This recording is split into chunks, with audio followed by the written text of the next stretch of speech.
Fernando, se você quiser ligar o seu vídeo, a gente... Seja muito bem-vindo, Fernando. Só para fazer uma breve apresentação, o Fernando é engenheiro químico, com mestrado em engenharia ambiental pela Unicamp. Atuou em empresas químicas como a Monsanto e a Shell, e de alimentos a Nestlé. Foi responsável pela área ambiental mundial da Tetra Pak, baseado em Lund, na Suécia. Foi diretor de meio ambiente da Tetra Pak América Latina, desenvolvendo tecnologias para reciclagem de materiais. Um curso de fotografia pelo Senac, em São Paulo, ele fotografa cenas de natureza há mais de 20 anos, com ênfase em felinos, existente na fauna brasileira. E também, ele ainda estava me contando agora há pouco que depois daqui tem uma reunião importante com o pessoal do On Safari, que é uma das ONGs onde ele atua, a Mata Ciliar, e atualmente ele está à frente da Enviro Partners, e é especializada em sustentabilidade empresarial. Então, assim, vocês podem perceber o nível de envolvimento na área ambiental e de grandes empresas que a gente tem aí com o Fernando. Fernando, é um prazer enorme ter você aqui. Fica à vontade. Enquanto isso, eu vou tirar aqui a minha tela e colocar a sua, mas qualquer outro complemento aí, você pode ficar à vontade, por favor. Tá legal. Obrigado, Alex. Obrigado pelas palavras. Realmente, já faz mais de 10 anos que a gente se conhece, né? Foi uma parceria muito interessante, tanto para mim, pessoalmente, quanto para a empresa onde eu trabalhava. Então, é um prazer estar aqui, falar com vocês. Uma boa tarde a todos. E eu acredito que... Por que eu coloquei que nós estamos numa... Estou compartilhando aqui. Tá bom. Acho que está aparecendo já. Oi, Fernando. Oi? Acho que já está aparecendo para você? Agora tá. Então, por favor. Tá perfeito. Show de bola. Por que eu coloquei que é uma extinção silenciosa que nós estamos vendo hoje na fauna brasileira, né? Eu comecei a pensar muito nisso. A primeira vez que eu fui para o Pantanal, lá para Miranda, e foi um show de horrores, né? Aquela rodovia que liga Campo Grande a Corumbá é um matadouro a céu aberto da biodiversidade brasileira. E nas minhas andanças, indo também lá para Sinop, Alta Floresta, ali você tem outra carnificina, que é a Cuiabá-Santarém, né? Onde milhares de animais são mortos todos os dias, todos os tipos de animais, né? Não só os grandes mamíferos, esse é o que a gente mais vê, né? Mas répteis, pássaros, todo tipo, né? Por carros, por caminhoneiros. E aí eu pensei, pô, a gente tem que fazer alguma coisa, né? Para melhorar essa situação, né? Porque, caso contrário, é realmente uma extinção silenciosa na nossa fauna. Infelizmente, de lá para cá, as coisas só pioraram, né? Então, se você vai para o Pantanal, é um verdadeiro show de horrores. Aquela estrada, principalmente nos hotspots, né? Onde você tem mais mata na beira da rodovia, ali à noite é uma loucura, né? Então, teríamos que ter algum tipo de prevenção, né? Determinadas estradas, porque a maior parte dos atropelamentos ocorrem basicamente à noite, né? Principalmente os grandes felinos, né? Os marsupiais, que é a hora que eles saem, tanto para namorar quanto para também comer.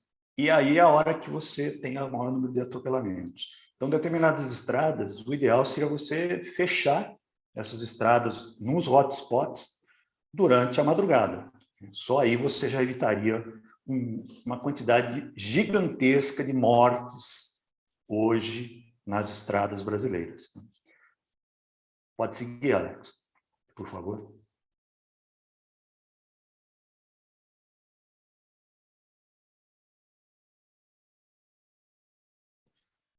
Hoje, em termos de empresa, né, vou dar um pouco mais a visão da empresa. Os grandes pilares hoje da sustentabilidade, que norteiam as grandes organizações, médias também, é a questão dos recursos, né? Cada vez mais escasso dos recursos naturais, e perda da biodiversidade. Porque você não pode falar em floresta sem falar nos animais que estão lá, né? Todo tipo de animal, né?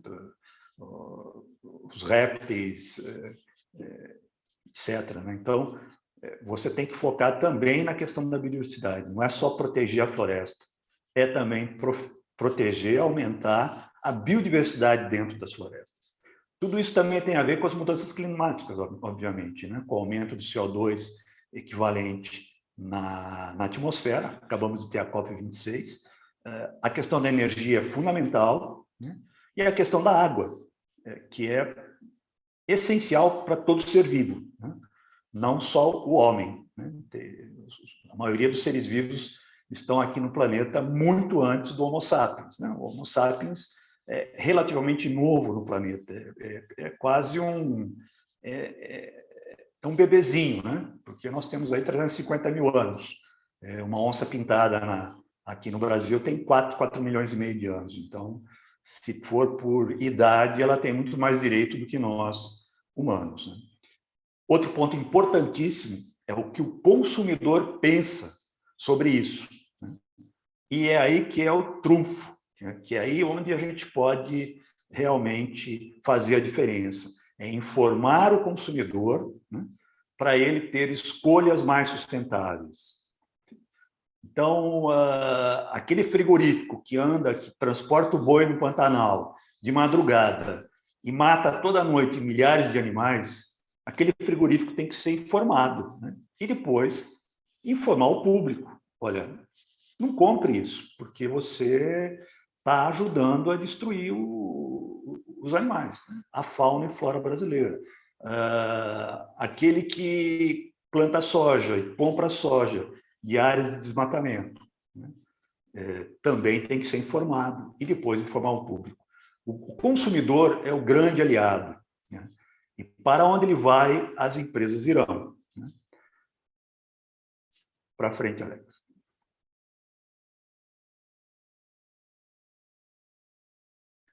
Aqui são exemplos típicos, né? Eu vou focar mais aqui no estado de São Paulo, que é onde mais a gente está atuando.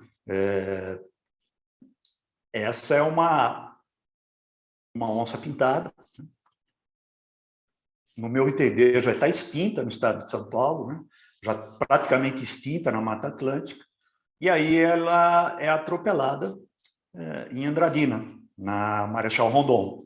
Isso foi há poucos meses atrás. E vocês imaginam o que esse macho adulto, gigante, ele fará falta, né? Por isso que eu falo, é uma extinção silenciosa, né? Ninguém dá a mínima para isso, mas ele cobrará um preço muito forte na frente, né? Você diminuindo a genética desses animais, que são top de cadeia, eles estão no topo da cadeia, é muito importante. Cada vez que você diminui a genética deles, você destrói um pouquinho da natureza do planeta. Para frente, André. Alex. Aqui é uma onça parda também, lá na região, perto da Marechal Rondon. E aqui é um ponto importante, né? A questão das concessionárias. Essa onça era um macho gigante que foi atropelado e também ele levou um tiro antes, tá? Antes dele ser atropelado, ele foi fuzilado. E olha onde ele foi transportado, né? Num caminhão de carga de cavalo. Quer dizer, o mínimo de treinamento esse pessoal não tem, é zero, né? A maioria tem um enxadão e uma pá para abrir uma cova e jogar o animal lá dentro. Então, essas concessionárias, em primeiro lugar, elas são responsáveis também por esses atropelamentos. Em segundo lugar, elas têm que treinar esse pessoal. Em terceiro, ela tem que ter postos para receber esses animais. Hoje, esses animais são, quando vivos, né? Quando chegam vivos, eles são enviados a ONGs, que, na sua grande maioria, são ONGs que não têm qualquer tipo de financiamento. e são jogados lá. E aí abraço, a minha concessionária fez a parte dela. Logo, eles são importantíssimos, né? E cada vez mais as rodovias brasileiras estão sendo indo para a mão de concessionárias. Logo, eles têm um papel importantíssimo nesse gargalo, nessa destruição silenciosa da nossa fauna. Então, aqui está um exemplo típico, né? Você realmente não tem qualquer cuidado com os animais, porque o pessoal não tem qualquer treinamento. E também não tem para onde levar, tá? A maioria das concessionárias não faz qualquer tipo de acordo com ONGs, com clínicas veterinárias especializadas, não em cão e gato, né? Clínicas veterinárias especializadas em silvestre. Para frente, Alex, por favor. Esse é um tamanduá, né? Foi duplamente atropelado na região de Bauru. Ele está em recuperação lá na Mata Ciliar, na Unesp, dentro do campus da Unesp. Vocês podem ver aí a gravidade, né, do acidente. E o tamanduá, ele anda à noite também, ele é praticamente cego, né? Então, ele atravessa as rodovias numa boa, né? Isso aqui no Pantanal a cada 50, 60 quilômetros, durante a noite, você vê um tamanduá sendo atropelado. E lá ninguém recolhe, né? Lá ele fica agonizante na sarjeta, na beira da estrada. Por favor, Alex. Esses também são grandes vítimas, né? São os cachorros do mato, que tem um fator importantíssimo, né? Na diminuição de roedores, no espalhamento de sementes, etc. E como eles andam muito também, né? E o macho, normalmente, ele tem que ser desmamado, ele sai da procurar território, eles são muito atropelados. E normalmente, quando você atropela uma mãe, obviamente, os filhotes morrem porque não tem proteção. Então, são grandes vítimas também desses atropelamentos. Aqui a gente está falando mais dos mamíferos, né? Como eu falei, porque são os mais visíveis, né? Os que mais causam estranhamento e transtorno na gente. Por favor, Alex. Os marsupiais são vítimas constantes, né? Esse aqui teve a perna dianteira fraturada. Felizmente, ele vai voltar, ele vai conseguir voltar para a natureza, mas a grande maioria nem chega para a gente, né? A grande maioria realmente morre. E o gambá é um ser excepcional, ele come muito barata, caranguejos, escorpiões, cobras, etc. Então, ele é um regulador da natureza e também está sendo dizimado. Por favor, Alex. Aqui eu gostaria de tocar num ponto que eu acho também muito relevante. A partir de 2014, todo o estado de São Paulo foi obrigado a utilizar a colheita mecânica da cana. Você não pode mais aqui colocar fogo nos canaviais, que é uma coisa extremamente primitiva, né? Coisa de, sabe, início do século XVI, né? Pouquinho depois da Idade Média. E isso ainda é comum no Brasil, infelizmente. Com isso, o que aconteceu? Uma grande quantidade de animais hoje estão sendo atropelados dentro dos canaviais. Então, por que isso? Porque antigamente você tacava fogo, você incinerava, né? Ninguém ficava sabendo. Hoje não, hoje os animais estão lá e eles são atropelados, alguns são com muitas fraturas, como a gente vai ver a seguir, né? E o que nós temos visto é uma quantidade enorme de lobo-guará. O lobo-guará, ele gosta do canavial, ele se sente protegido, tem roedores lá, então ele faz a festa, faz o ninho, e normalmente ele tem 2 filhotes, né? Aí, quando ele percebe, a mãe percebe a máquina, aquele monstro vindo na direção, normalmente ela pega o filhote mais forte, que tem mais condição de sobreviver, e foge. E o outro mais fraquinho, que muitas vezes é a fêmea, né? Ela fica e é pego pela máquina. Uma quantidade muito pequena sobrevive, passa por essas roscas, aí o operador percebe, para, chama, né? Quando chama, e aí a gente vai lá e tenta recuperar. Então, esse aqui também, eu acredito que é um ponto para a gente discutir, né? Não tem a ver com estradas, mas também tem a ver com atropelamento dos animais silvestres. Uma quantidade enorme de lobo-guará, onça-parda, cateto, pequenos felinos, né? Então, marsupiais, e você poderia tranquilamente evitar a grande maioria.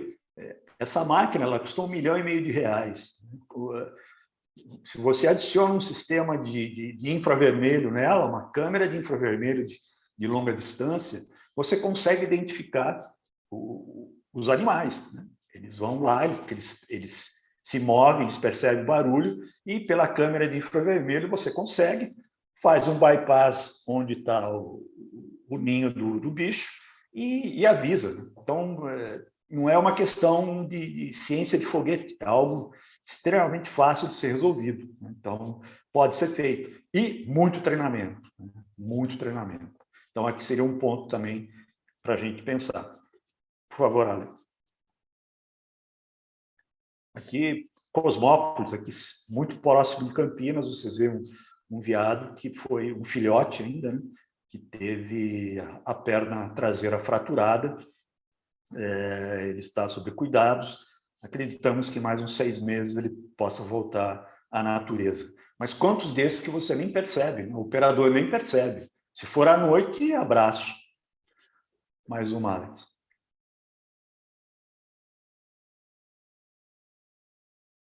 Esse aqui é um filhote de onça-parda, também foi pego lá em Piacatu, no interior de São Paulo. Um filhotinho com menos de 1 mês de idade.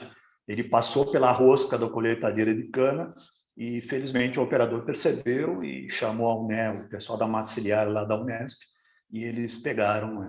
Assim, foi feito já a colocação de pinos, né? Vários pinos de titânio, placa de titânio, só que, infelizmente, ela não vai conseguir mais voltar para a natureza. Uma perda incrível. Mais um, Alex. Aqui ela na cirurgia, né? Foi operada. Hoje ela já está caminhando, já está crescendo, não conseguimos salvá-la. Entretanto, ela não pode mais voltar. Mais uma, Alex. Aqui cirurgias sendo realizadas na maxiliar em Jundiaí, né? Cirurgias mais complexas, tentando salvar uma onça pintada que também foi atropelada, né? Mais uma, Alex. Para frente. Então, a preservação da biodiversidade é a preservação da vida no planeta, né? Não só a vida humana, mas de todos os seres que aqui habitam, porque todos eles têm o mesmo direito que nós de habitar o planeta Terra. Mais uma, Alex.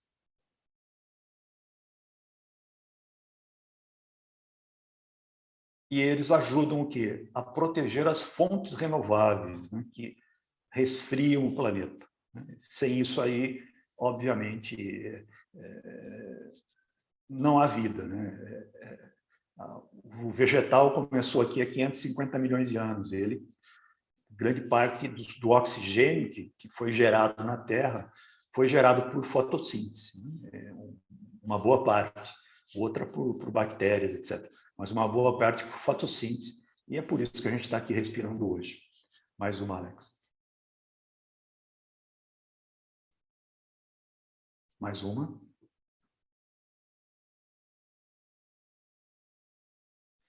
E aí, voltando novamente, quer dizer, o eixo para a mudança, né, que é uma mudança comportamental, do operador de máquina, do dono de frigorífico, do cara que dirige uma carreta, né, à noite, você tem que ter compromisso das empresas, você tem que informar não, as empresas e o público em geral, e você tem que educar. Então, por isso que eu sempre acreditei no Urubu, né? Porque ele realmente está nesses 3 pilares. Então, pessoal próximo.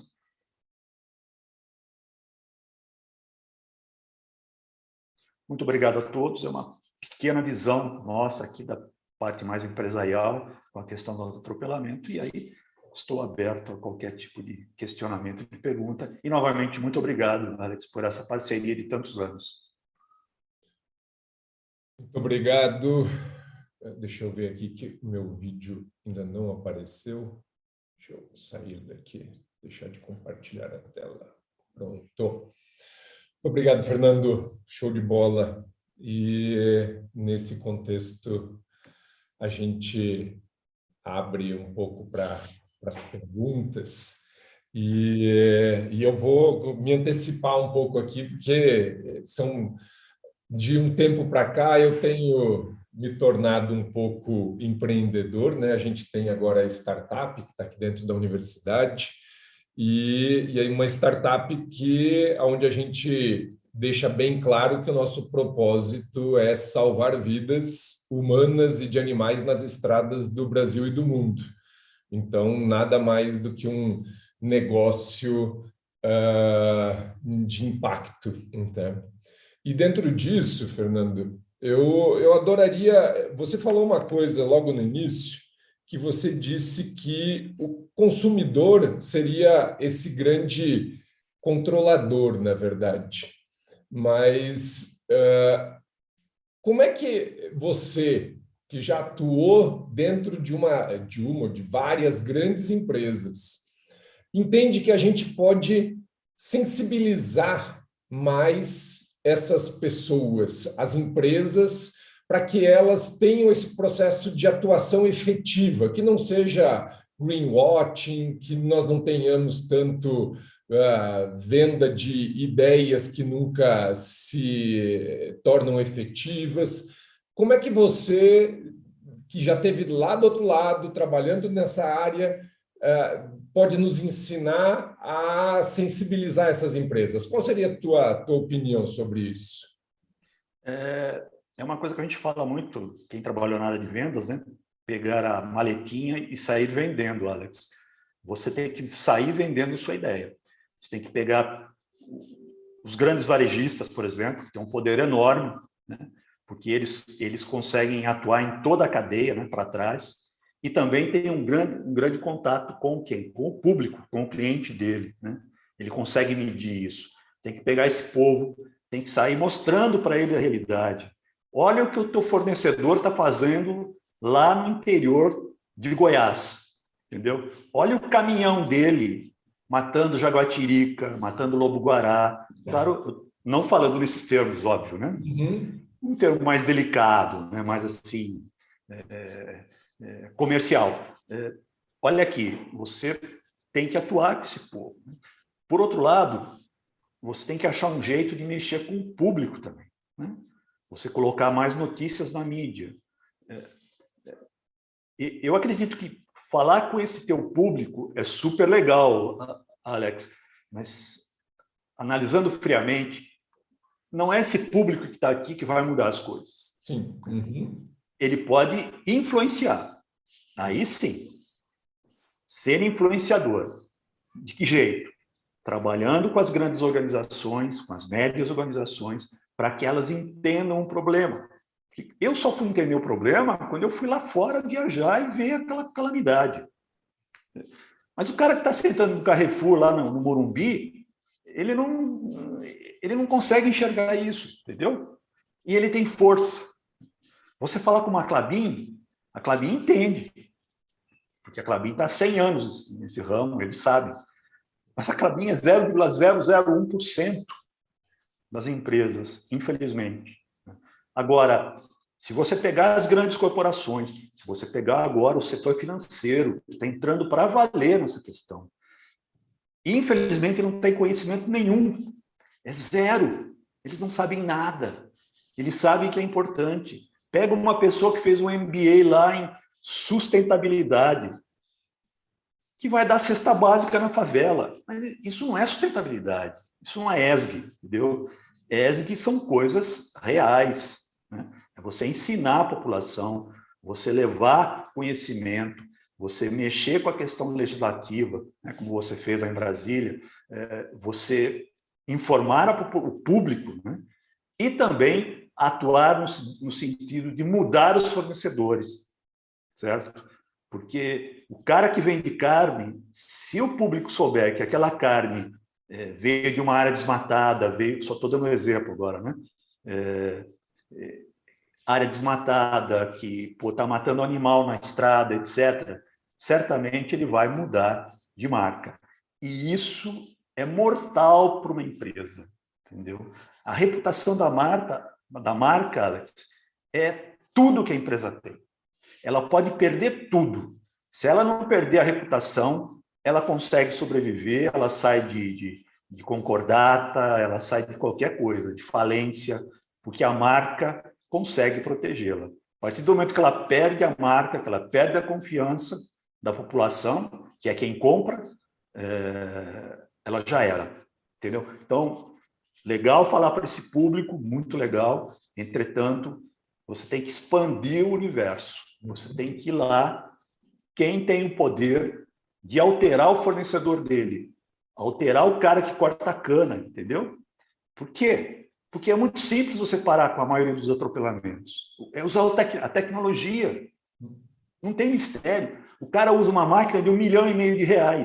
O que custa o cara botar R$20 mil ali de câmera infravermelho e treinar aquele cara que está fazendo o cara do trator, que tem um nível muito bom, porque mexer com uma máquina daquela, o cara tem um nível intelectual extremamente avançado.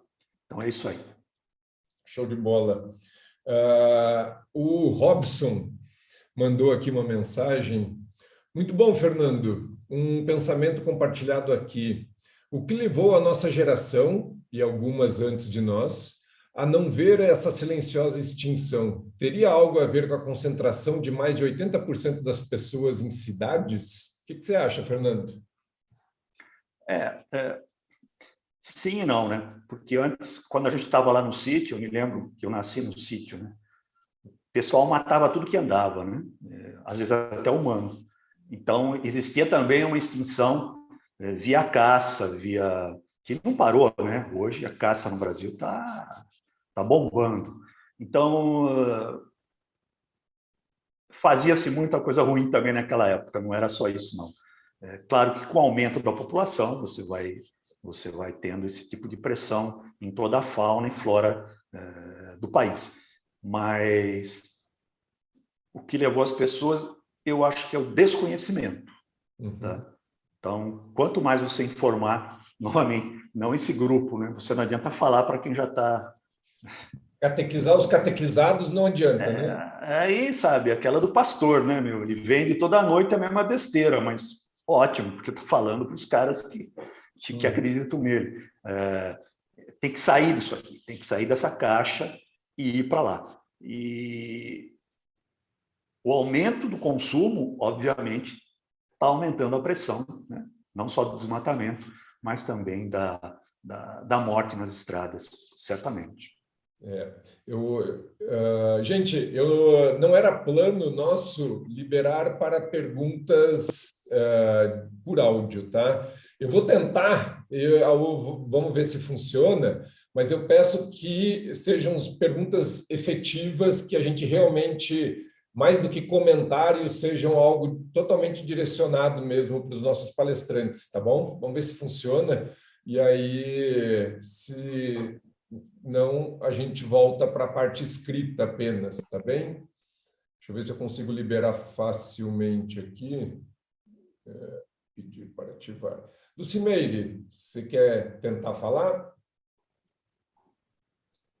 Olá, estão me ouvindo? Sim. Tudo bem, Fernando? Na verdade, no final da sua apresentação, você fala a questão dos caminhoneiros e falou de uma questão de educação ambiental. Eu só queria comentar, eu trabalho numa grande empresa e eu estava tentando ver medidas mitigatórias justamente para a BR-262 que você citou, de Campo Grande até Corumbá. E uma ONG, chama ICAS, ela falou que fez um grande trabalho com caminhoneiros, eu não me lembro quantos agora, mas um número alto de caminhoneiros. E, segundo essa ONG, esses caminhoneiros, na verdade, eles tinham a sensibilização. A questão é que, segundo eles, eles não conseguiam não atropelar, porque eles falavam que era mais fácil atropelar do que não atropelar e causar, às vezes, um acidente pior. O que você acha disso? Bom, tem 2 pontos, né? Primeiro, que nós temos 5,5 milhões de caminhoneiros no Brasil. Conscientizar esse universo é um desafio, mas é essencial. Segundo ponto, que, pelo que eu tenho visto, a grande maioria dos atropelamentos são evitáveis, sim. Tá? O animal que se joga, né, que faz o suicídio, é muito pouco. A grande maioria, eles estão a 50, 100 metros de distância. Os caminhões hoje têm faróis excelentes, né, e eles são possíveis, sim, de evitar esse atropelamento. Então, infelizmente, eu não concordo com essa posição. A grande maioria, sim, é evitável. Não existe conscientização, infelizmente. É só um bicho e eu não vou, sabe, frear meu caminhão, perder alguns segundos do meu frete para isso. E isso é conscientização, né? Isso é educação, isso não tem jeito. E muitas estradas como essa, né? Campo Grande, Corumbá, eu não vejo outra alternativa a não ser o fechamento dela no período da madrugada, nos hotspots, né? Não todos. Eu sei que isso é um drama, vão falar que vai acabar com a economia, pá. A hora que não tiver oxigênio, aí quero ver para onde vai a economia. Fernando, eu seguindo nessa sua lógica, e eu tenho feito vários pensamentos dentro disso, e um deles que eu tenho colocado muito nos últimos anos é uma questão de responsabilidade compartilhada, sabe? E eu fiz uma enquete agora, faz umas 3 semanas, com usuários lá no LinkedIn, para avaliar como é que as pessoas pensam a respeito disso. Porque o que eu chamo de responsabilidade compartilhada? Que muitas vezes a gente joga, por exemplo, para a empresa de logística, para o caminhão, para as demais empresas, a responsabilidade total do atropelamento. Mas indo dentro da questão do que você falou, do consumidor, toda vez que eu compro uma blusa, que eu boto combustível no meu carro, que eu vou no supermercado e tudo mais, eu estou fazendo consumo de produtos que tiveram que ser transportados. Então, dentro disso, eu tenho uma responsabilidade dentro disso. Ou seja, se eu começar a pensar que se eu adquirir produtos mais próximos, que estejam num raio de deslocamento menor, se eu começar a pensar em justamente identificar as empresas de logística que possuem um treinamento, que estão compensando o impacto não só da queima de combustível, que agora isso, para mim, já é normal, na verdade. Você ter uma empresa que vai tentar ser carbono neutro, isso já passou. O que nós temos que entender, e aí puxando a brasa para a sardinha do atropelamento, é que cada caminhão numa estrada gera a morte de alguns animais. E dentro disso, a empresa também pode ajudar dentro desse processo, tanto de mitigar quanto de compensar os danos que estão sendo feitos. Como é que você enxerga isso, na verdade, essa responsabilidade compartilhada, para que a gente traga isso um pouco para nós dentro dessa proposta? Não, eu concordo totalmente, 100%. O consumidor tem papel essencial, mesmo porque ele, no final da cadeia, o impacto é dele, né? Tanto da emissão quanto da morte dos animais, quanto praticamente tudo, né? O tratamento de efluente que o cara vai fazer quando faz o tingimento da tua camisa, da tua calça, tudo isso está dentro do impacto de quem compra lá no final. Entretanto, ele tem a força para voltar na cadeia, né? E falar, olha, Pão de Açúcar, eu quero que você compre de pessoas que estão, sabe, com tratamento de efluente, que não tenha trabalho escravo ou semi-escravo, que tenha no transporte cuidados, né, para não evitar o atropelamento, e também que emita menos CO2, né, quer dizer, no futuro, que tenha um caminhão elétrico, etc, etc.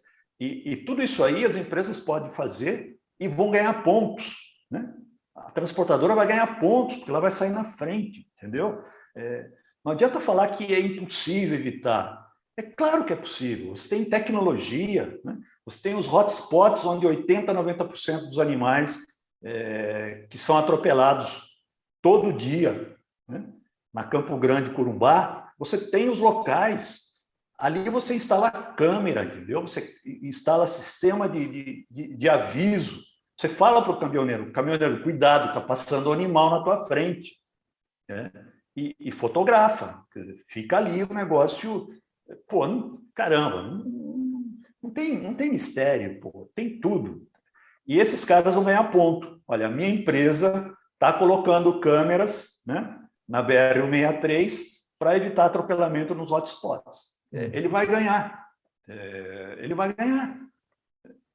Eu sei que a gente fazia isso e a gente ganhava pontos. Né? A gente ganhava não só com o cliente final, mas com os nossos clientes. Por isso que eu digo, consumidor é fundamental e vocês têm que começar a falar com o consumidor, falar com o varejista, falar com as grandes corporações, né? Pegar uma JSL aí, pô, JSL, você tem 15 mil caminhões na estrada brasileira, você sabe quantos atropelamentos involuntários, claro, ninguém quer matar, não estou falando isso, você causa por dia no Brasil? Esses dados você tem, Alex, esses dados você tem que tornar público, mas de uma forma que a comunicação seja muito mais fácil desse teu público entender, né? Você tem vários públicos aí. E se você conseguir delivery a mensagem, você certamente vai obter resultados. Demora? Demora, mas é o único jeito de você conseguir a sustentabilidade, né? Educando as pessoas. Maravilha. Vou dar uma abertura aqui. Vincent, vou tentar, por favor, ligar o seu som. Estou tentando aqui, vamos ver. Boa tarde. Boa tarde. Eu poderia fazer pelo chat, mas para mim, há uns 10, 15 minutos atrás, ficou indisponível o chat. Não sei se é só para mim, eu acho que para todo mundo, porque eu não vejo mais ninguém colocando nada no chat e aparece para mim chat disabled.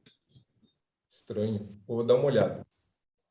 Mas, bom, de qualquer maneira eu posso fazer, então, falando. Eu só queria perguntar em relação ao sistema Urubu, se é possível alimentar fotos antigas que eu tenha localização, porque eu tenho várias fotos de animais silvestres atropelados e eu tenho, com relativa precisão, o local, porque eu costumo tirar a foto do quilômetro, do local, do registro, né? Se esses registros antigos é possível alimentar ou só com o sistema ativado, porque daí realmente teria as coordenadas, né?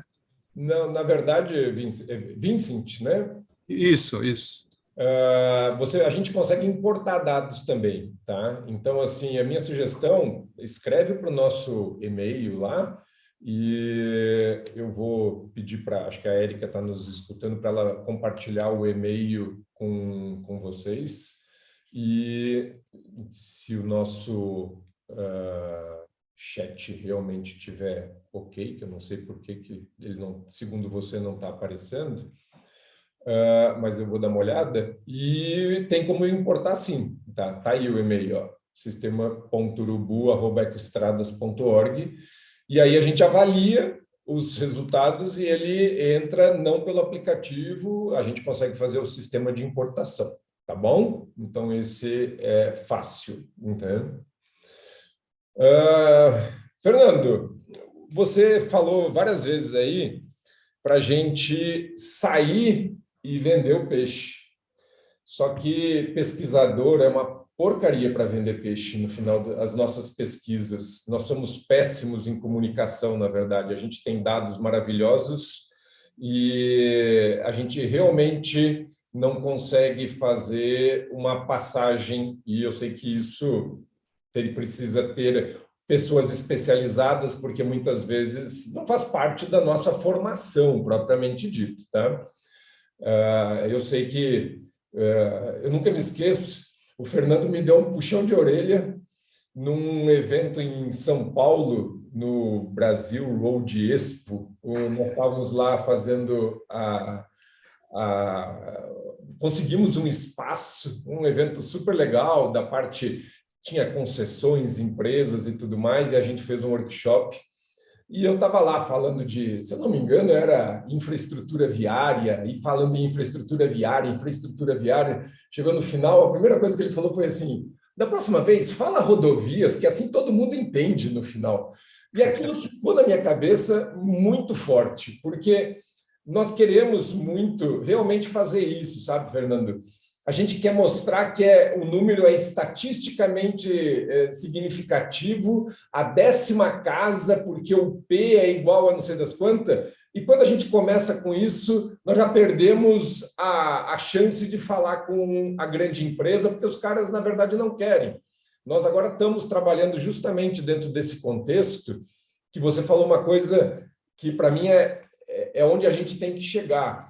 Eu tenho que conseguir chegar no empreendedor, na empresa de logística, e dizer para o cara, olha, cada caminhão seu, a cada 100 quilômetros de estrada, mata tanto bicho por dia, por ano, não sei das quantas, e isso causa tal tipo de prejuízo. Então, assim, vamos nos abraçar para compensar esse negócio. E essa tem sido a nossa lógica agora, tá? Mas o que eu queria te perguntar por um lado, por exemplo, eu estou dentro da universidade e estamos dentro da startup. Só que muito disso, as empresas muitas vezes têm a questão de como investir esse dinheiro. Na sua experiência, por exemplo, dentro da Tetra, qual é o gancho mais fácil? Porque, por exemplo, assim, hoje eu consigo enxergar que nós nunca pensamos, e que eu quero começar a trabalhar com o Sistema Urubu, da gente conseguir ter leis de incentivo para que a gente possa trabalhar com ele, porque, na verdade, ele é um processo cultural hoje, na verdade, que a gente conseguiria captar recurso através disso.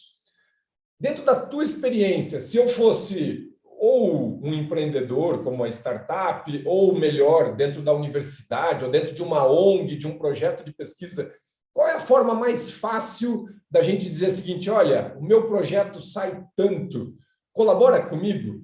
De onde é que sai esse dinheiro de dentro da empresa? Normalmente, aí você tocou no ponto-chave, né? São 2 pontos. Uma coisa é a lei de incentivo, basicamente a lei Rouanet, que é uma lei que está aí, que é muito interessante. Eu aplicava em torno de 5 milhões por ano via Lei Rouanet, né, em projetos de biodiversidade, educação ambiental, no Brasil todo, né, entendeu? Do Amazonas até Porto Alegre. Então, aí é um ponto interessante e as empresas têm esse dinheiro, desde que você tenha um projeto aprovado, né? Posso depois até dar o caminho caminho das trevas, né? Porque hoje a Lei Rouanet está complicado, mas, enfim, acabamos de aprovar um projeto pela Lei Rouanet, 100% incentivado, o Museu da Biodiversidade na Mata Ciliar em Jundiaí. Então, não é impossível, né? Foi aprovado há 1 mês e meio atrás, demorou 1 ano e meio, mas foi aprovado. Quer dizer, tivemos que provar que não tinha nenhuma ideologia de gênero no Museu da Biodiversidade, entendeu? Que a gente não ia mostrar questões de gênero, também não ia ser comunista. Então, o Museu da Biodiversidade 100% não comunista. Então, você provando isso, pronto, se aprova. O outro ponto que eu acho essencial você não tem que convencer todas as empresas a te ajudar, entendeu? Você tem que convencer uma.